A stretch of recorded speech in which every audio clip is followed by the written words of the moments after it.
we think it's even more absurd than you think, let's say, when you look at it from outside, from Europe or from...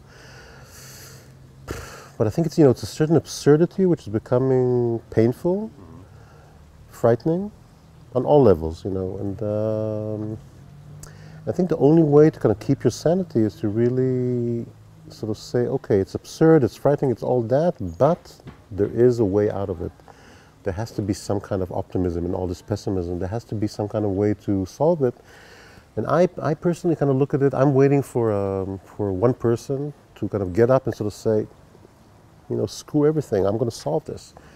And I think in the past 20 years, maybe more, we don't have that kind of guy. It's almost like, in 1977, President Sadat of Egypt got up, said, I'm going to Jerusalem, I'm going to make peace, and it happened, But, you need a leader for that. You need really a person who has no fear, and Sadat was assassinated afterwards, so it's complicated. Look at Rabin in Israel, same thing, he was going in a certain direction, he was assassinated, so it's very frightening. But I think at the moment there's a kind of, okay, we accept it. This is it, this is the way we're going to live. And I'm still, not naive, but I'm still trying to say, no, it doesn't make sense. And then you come back to the absurdity. It's absurd. It's totally absurd. I think what you're seeing now is totally not normal. It's like all the emotions that are inside are coming out, but they're coming out with violence. It's almost like people are fed up, people are disappointed. It's, the easiest thing to do is to hate. And I think when you're in Tel Aviv and a rocket is just above you, so what's the solution? I hate that people are sending these rockets on me. I want to get rid of them. If you're a Palestinian in Gaza and you see the Israeli planes dropping bombs on you, you say, I want to kill all these people. And it's never ending, and of course, the levels are different. And of course, the Israeli army is much stronger than the Hamas. And of course, if Israel wants, they can destroy Gaza in 5 days. We have to remember that, the cycle of violence can only grow, the devastation can only be bigger, the sadness and the tragedy can be huge. There's a basic decency that prevents that. Decency, humanity, I'm going to risk something here. It's difficult to say this, but I think as Jews, we have a history and we have to respect where we come from and what was been done to us as Jews, and you can't, you have to be careful in the way you treat other people, even if there's a terrible history between us and the Palestinians. That's one element.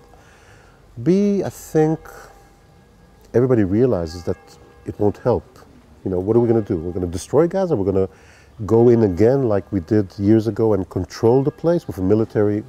What's the point? We're going to suffer losses on our side forever, and it's not going to solve it. So I think there is a logic somewhere in this whole craziness. Plus, there's the international pressure, there's the international way of thinking, there's, and maybe, underneath it all, there's a sense that both sides are searching for partners. It's almost like you're saying, because suddenly the Egyptians are part of this equation, which is a big surprise, and it's, I think things are not always as they used to be, because on the bigger level, everything is exactly the way it was. One time it's like this, one time it's like this, but the basic illness is there always. I don't know, I'm not sure if I should say I'm depressed from this whole situation, or I'm saying, okay, it's terrible, it has devastating results, but maybe something good will happen. Maybe people will understand finally that, we have to get out of this. I think from from an Israeli point of view, it's protecting a nation to a certain degree. It's this fear of catastrophe, which is very built into the Jewish psyche, I think, because of history. It's land, because land is something physical that, you stand on it and you feel safe, maybe. It's pride, like you said, it's we are what we are, and we deserve this and we deserve that. And it's also religion. It's also history itself and the mechanism of, repeated history and all that, which is very strong also. And I think on the Palestinian side, you could probably apply the same principles, except that in the Palestinian case, it's also really the strong belief that, they want to go back to a certain land. Now, how they express that has different variations. Because of course, I think, logically speaking, if the Palestinians come and say, listen, we were thrown off our land, this is our land, it's not going to work. It's never going to work. I don't think anybody expects that. And I think if the Palestinian rhetoric changes a little bit and they're a little bit more diplomatic about the way they handle things, they can achieve more, better achievements. So a lot of it is also, I think, about, you know, there's a difference between what you think, what you feel, and what you say. I think what is said is many times not very clever on both sides.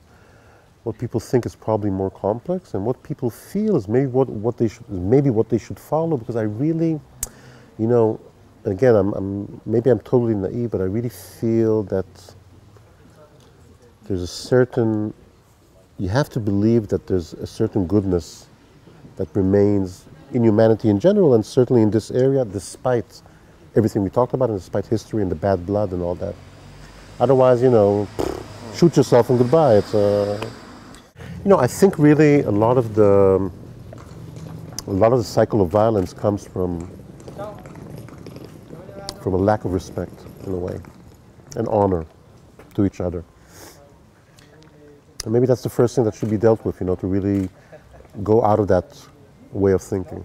Listen, you know, if you look back to my film, then you see a love story, which is, on one hand, you know, courageous and different, and yet we know it from, you know, it's historical, it's Romeo and Juliet, it's very basic in a way. So I think the fact that it's basic, that it's possible with all the complications, means that people are thinking about it. And, you know, of course you have to be brave. I think, you know, if I come back to everything we talked about, it's probably about bravery. There's a need for bravery, not only from leaders, from people. You have to be brave, you have to ignore certain fears that you have and make the move.